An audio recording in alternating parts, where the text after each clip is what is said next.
Hello everyone, my name is Corazar, and welcome back to the Vintage Story Guide.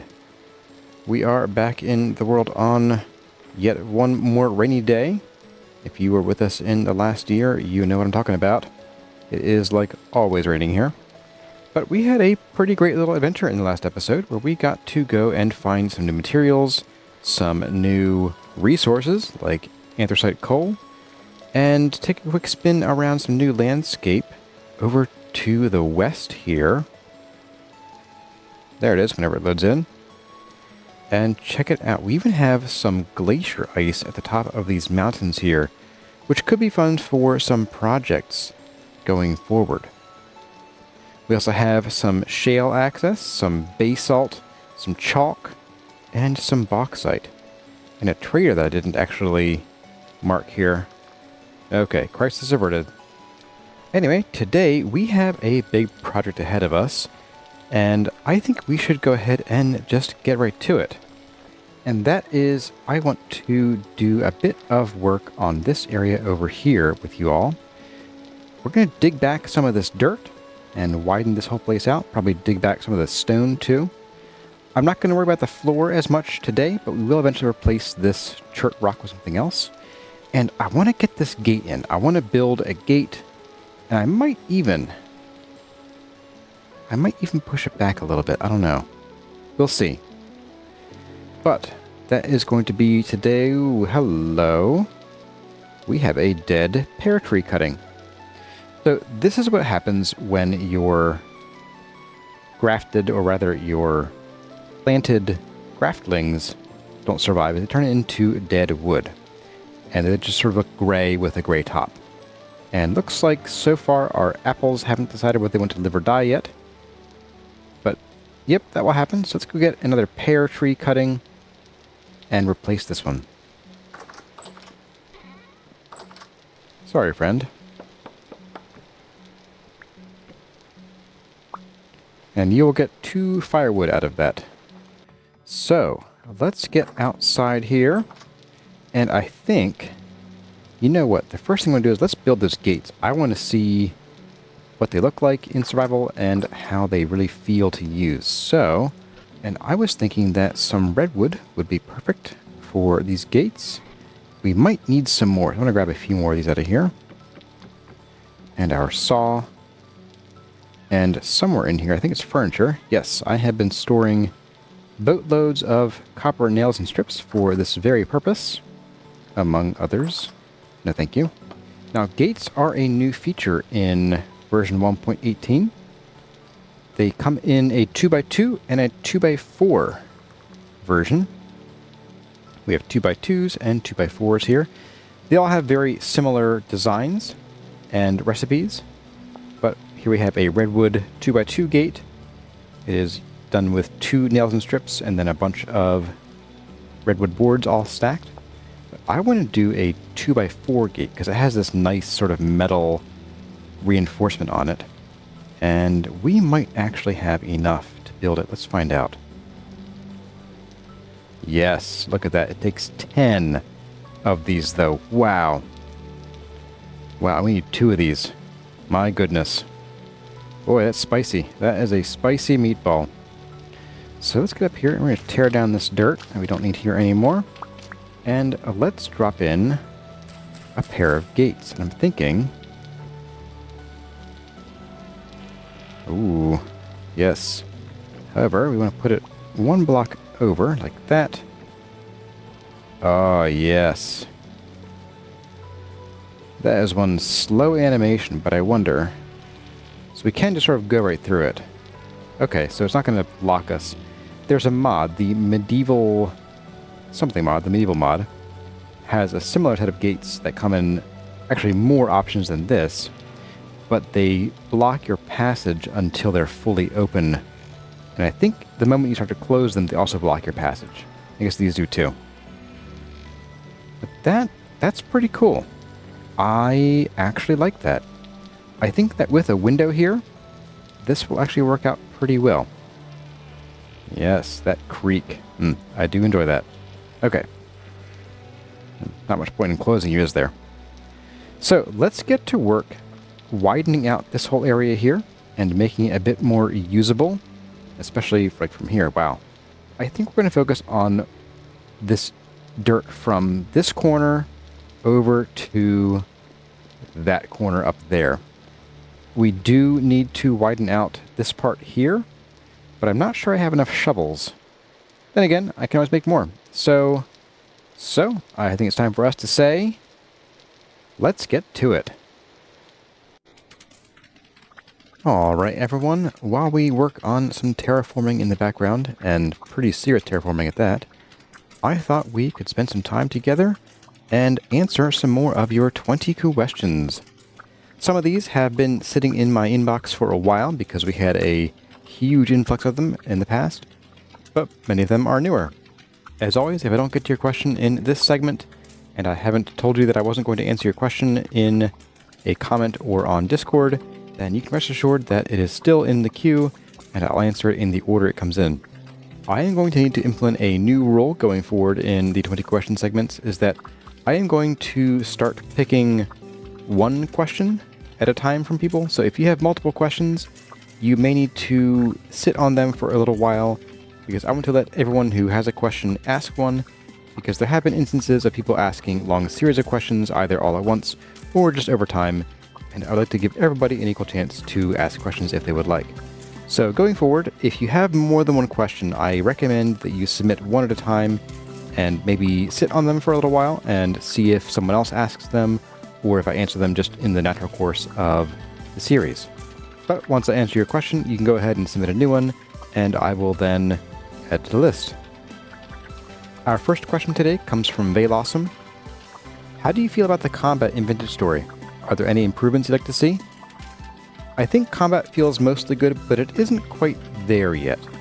One of the more annoying aspects of it is the crazy amount of wind-up time for each melee attack. In real life, if you spent that much time winding up against an opponent, you'd be dead. I think swing timing in combat should take a leaf out of the other Block Games book, and have the attack strike quickly, but then have a cooldown instead of a wind-up.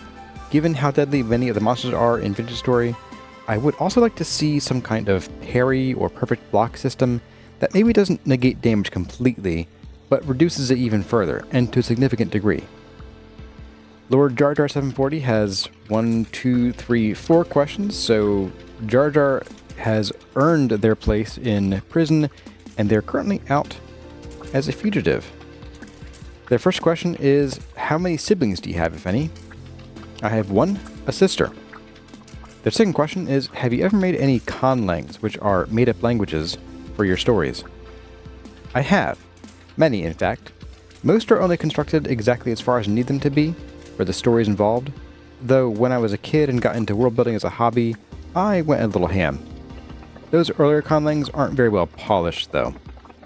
Their third question is, what would be your optimal multiplayer settings or a setup for content creation? Personally, and I know this is kind of a bummer to some people, I kind of like to stay away from multiplayer content creation, at least unless and until my real-life schedule becomes a bit more predictable. But an ideal setup would be some kind of cooperative play where we all work toward the same goal, and preferably in a game that requires a lot less grind than Vintage Story. Something that I and a few people can get together and play for an hour or two every week on a regular schedule is probably best. Lord Jar Jar 740's last question is, do you have any real-life friends who do content creation? Not to my knowledge. Not even all of my friends know about my channel, mostly because it doesn't, come up in conversation due to different interests, and, I don't know, it feels weird being like, hey, did you know I have a YouTube channel? Wizard asks, have you gotten any of your writing published? I'm answering this one because it's sort of a different answer than previous questions about my published work.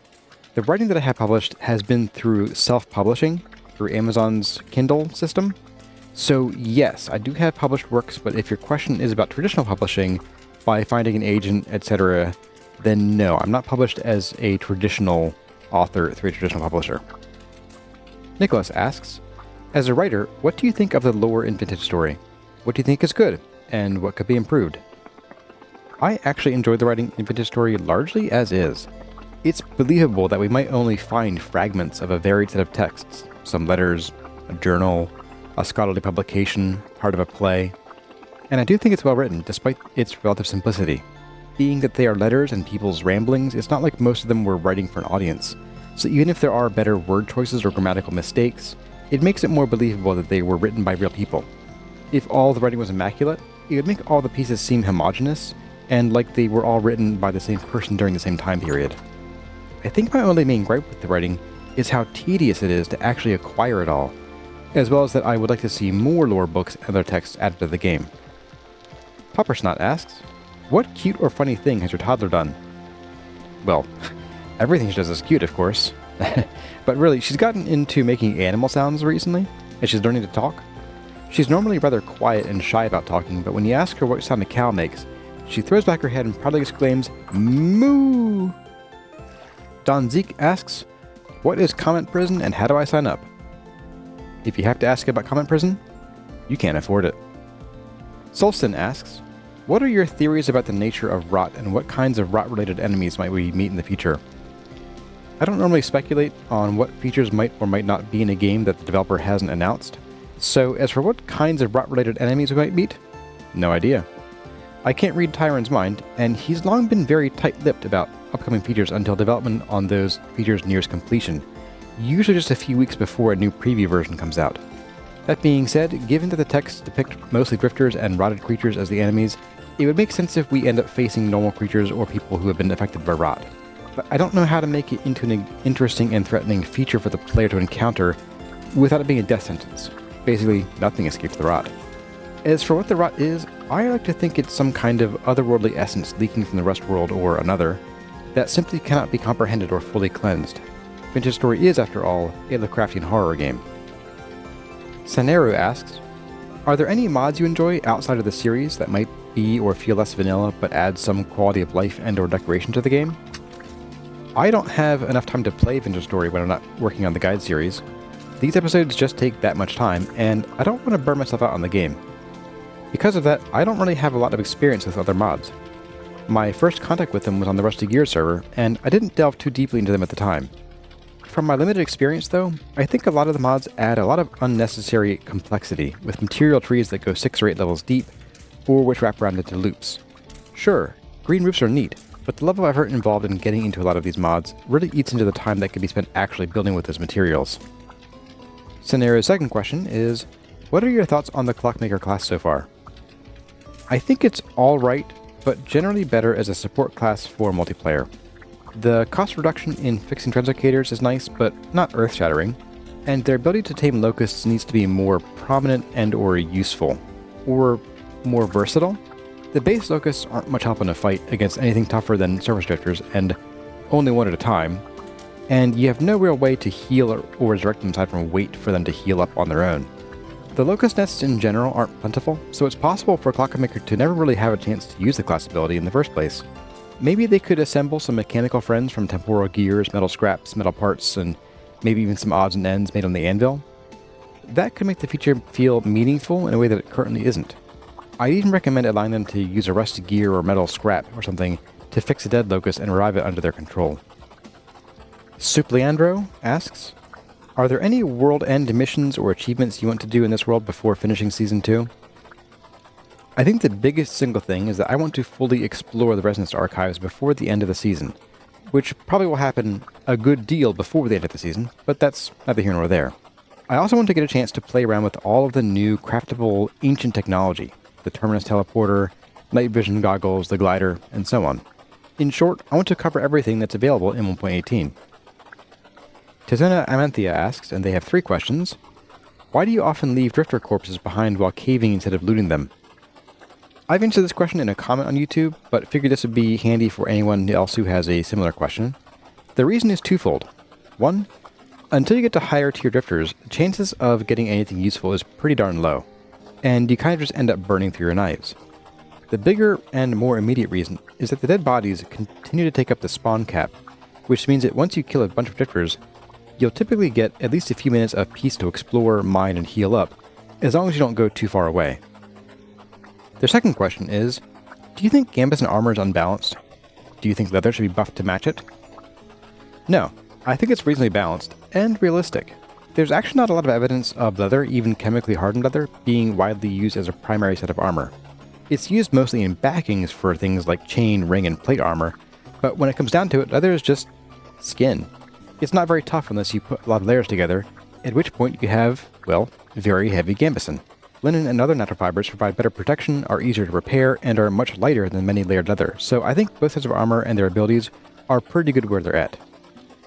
Their last question they shared with Nashti: what is the best way to find marble in slate so I can get all 3 types of marble? If you are dead set on finding marble in slate, then sharpen your pickaxes. While caving is an option, the deposits aren't usually very huge, spanning maybe 1 or 2 chunks typically. So your best bet is probably to drill straight down and take core samples in areas that contain slate. Alexei asks, do any people you know in real life follow your channel and or watch your videos? A few, yes. I have several friends and family members who are subscribed, but only one of them to my knowledge actually regularly watches my videos. Most of them aren't really interested in Vintage Story, but want to see what I'm up to. Macedonia asks, are there any changes or features in Vintage Story that you disagree with or would do differently? Playing a game in early access while the developer is adding and changing features constantly kind of gets you used to change. I thought I wouldn't like the pit kilns when they were introduced, but I got used to it. Tyrant has changed the growth duration and yields of every crop several times since I started playing, but I got used to it. I think the one thing I'd really like to change goes back to the issue with melee attacks that I answered at the beginning of the segment. Introverted Gamer asks, in the context of people gatekeeping others for playing a game wrong, are there ways to play Vintage Story or other games that you consider, quote, the wrong way to play? Personally, I think the only way that others might play a game wrong is if they are playing it in a way that they don't enjoy, or if they are wasting their time and others by telling them that they're playing a game wrong because it's not the way that they played the game. If someone's enjoying a game, then is there anything really wrong? Now, personally, there are ways that I don't play games, and typically I don't like to cheat because then I don't feel like I've accomplished those games, but if someone wants to cheat or play a game on easy because they don't have time to master a game's technical controls, then who am I to say that they're doing anything wrong? Cut Paper asks, how do you get your character to look at the camera when in third-person mode? The answer to this is a bit weird, but the only way to do this is to open the chat console, then type in .client-config-create space overhead look at space bool, that's B-O-O-L, space true, and hit enter, and it's on screen now. Once you do that, you have to restart your game. And then if you want to turn it off, type the same command again, but replace true with false. This is something that I think needs to be either defaulted or at least added to the settings menu. Well everyone, those are all the 20 questions that we have for you today.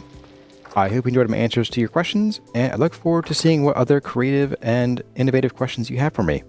As always, questions that you ask with the 20 questions hashtag will get answered not in the comments, but in a video like this one. So, if you have a question you want to ask, go ahead and add the hashtag. And yes, moving forward, we are going to be going with the one question at a time please rule, but don't hesitate to ask your questions.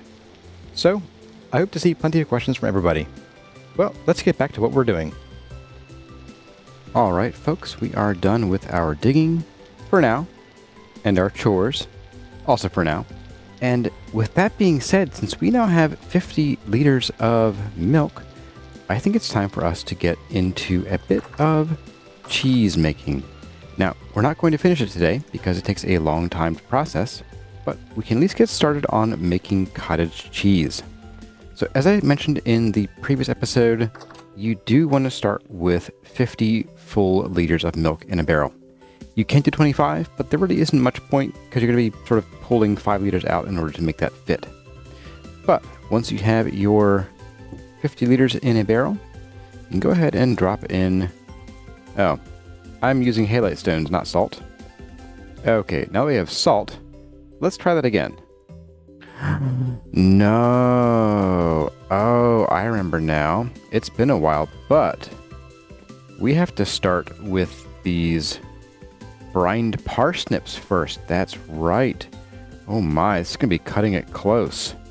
So we need to start by putting some, or at least a couple, pickled parsnips or other pickled vegetables into our milk here. So we're going to leave this here for a couple days, and I'm going to keep filling up this barrel over here with more milk, and hopefully this one won't go bad, but if it does, we'll have a backup over here. And the sheep that we have out in the barn that is lactating and is not a Generation 0 is providing milk for probably about 2 more full barrels of cheese. And each barrel, spoiler alert, makes 2 wheels of cheese. So there you have it. Now, I have a bit of dirt stored up after our digging session. I'm going to go ahead and pull out a bunch of this.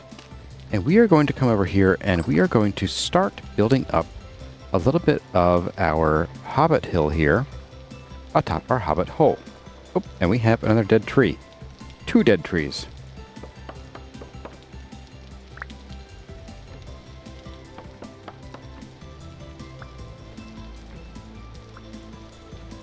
There we go.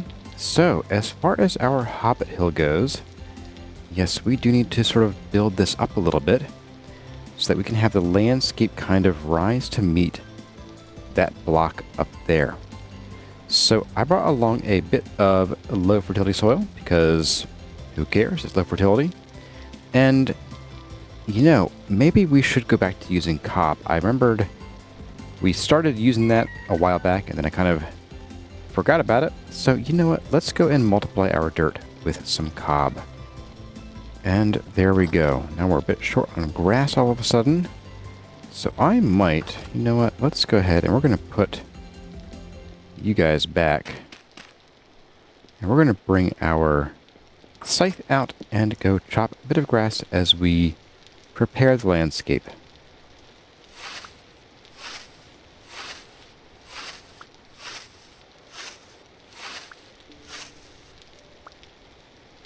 Okay, so first of all, I do want to redig our little hole here just to make sure that we remember where our staircase is going to go.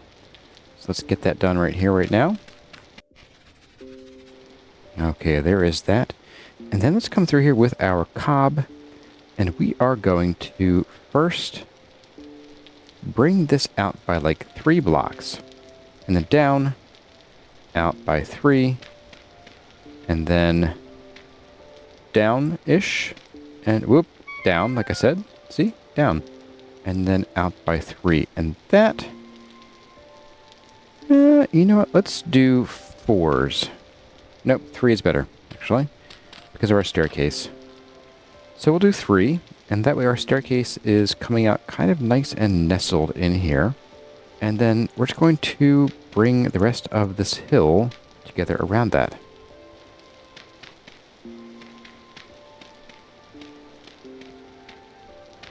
So we'll do a gentle slope out this direction.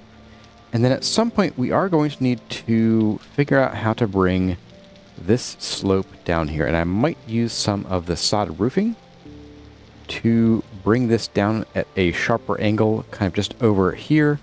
And then we'll sort of smooth it out in this direction over here this way.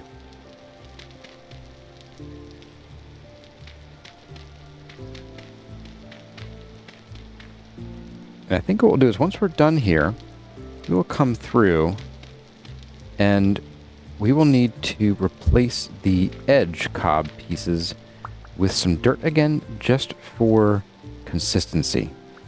Because we don't want to have like the edge of this cob showing, because it's kind of unique. It's different from dirt. So I think we don't want to have that like sticking out there like a sore thumb.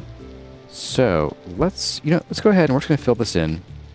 I was thinking maybe we should leave it alone so that we can dig our way through it or design around it. But you know what? Let's just do it.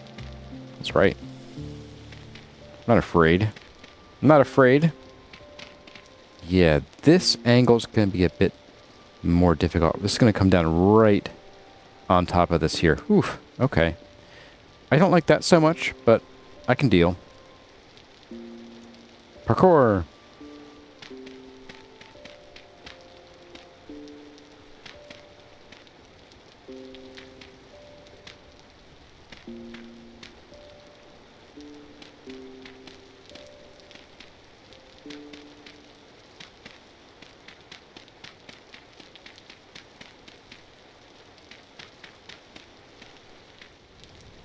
Now, Kurzar, you might be wondering, why exactly are we focusing on terraforming and building our hobbit-hole, hobbit hill today?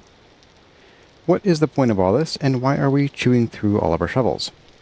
Well, the answer to that is manyfold. First of all, one, we just want to make some progress on our hobbit-hole, and I think we are doing a pretty good job of making this look reasonably hilly. I might want to do a bit of this to just feather that out a little bit, though. There we go, that might look a little better. The other reason is that I want to, very soon, maybe even in the next episode, I want to build our windmill right here. And for that, I want to have a nice foundation to place it on so we can build it up. And that way we can get started on making or repairing our armor, because I am going to set a goal that this year we are going to go and check out the Resonance Archive. And I want to be ready for it, and for that we have to get our armor ready. We probably have the weapons we need, at least some of them. We need a new bow, but we have one down on a rack somewhere. We'll need some more arrows, but armor is where we're kind of lacking. Now, sure, I could spend a while hammering out blooms into ingots and ingots into plates and plates into chains, but I don't really have time for that.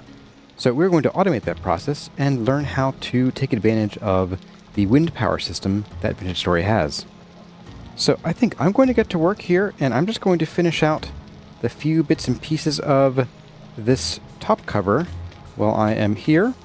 And I do want to note that it's probably important to, when you're terraforming, you don't really want to leave reversible areas like this underground. Now, there are three ways to deal with that. One is to fully fill them in, which is one option. The second is to stone these areas. I don't have any stones with me, but if you lay small stones down, that will keep drifters from spawning. Your third option is to light it up. And that won't keep drifters out during temporal storms, and it won't keep drifters from spawning if there is a rift nearby, but it will keep the rifts themselves from spawning, because, as I learned in the previous season of the guide series, if you just stone an underground area that's only underground because you terraformed it, the game still kind of looks at the original ground level to figure out whether and where it should spawn one of these rifts. And what'll happen is you'd end up with a weird situation where you'd have a rift spawning or attempting to spawn right here. It'll see there's a stone here, but it'll say, hey, there's an empty block right here, so I'll spawn here. And then you get a weird situation of having a rift that's partly underground, or in some cases wholly underground, and you have no idea where it is. So in the first season, if you watch that, you might have seen me occasionally walking around our paths at Lupine Ridge, and my temporal gear would suddenly start spinning backwards for no reason. Well, that was why. There was a rift right under our feet. So I'm probably going to reserve this area for some kind of storage or other room. I'm not sure yet. We'll see. But under here is where I want to start thinking about putting our smithy. I'm thinking I might want to do it like off of this corner, but I do want it to be somewhere that I can actually like block off and or at least fence off, so that we're not dealing with drifters trying to throw stones at us while we work, or, you know, smack us. So I might actually put it off of this corner and kind of dig it under here, and maybe have a couple little chimneys poking out of the ground up on the land above. So we have a couple chimneys sticking up over like here, and then as we get into steel making, we can build our cementation furnaces up here, and then have even more chimneys just sort of poking out. I think that could be kind of cute.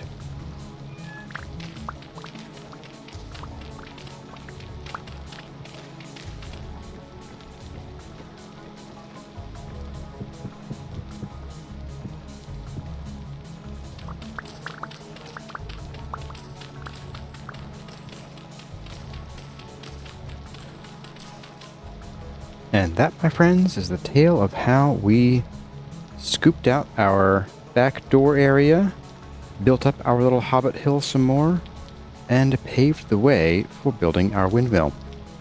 In the next episode, we are going to, I think, go ahead and build that windmill. It won't be fully supported yet by the dirt underneath it. We'll still have probably a bit of filling in to do, but I want to get that windmill up and running and hammers hammering. Now, as for our milk and cheese progress, that is going to be on hold, or rather continuing for the time being, because we have about another 7 days to wait before our pickled vegetables are ready.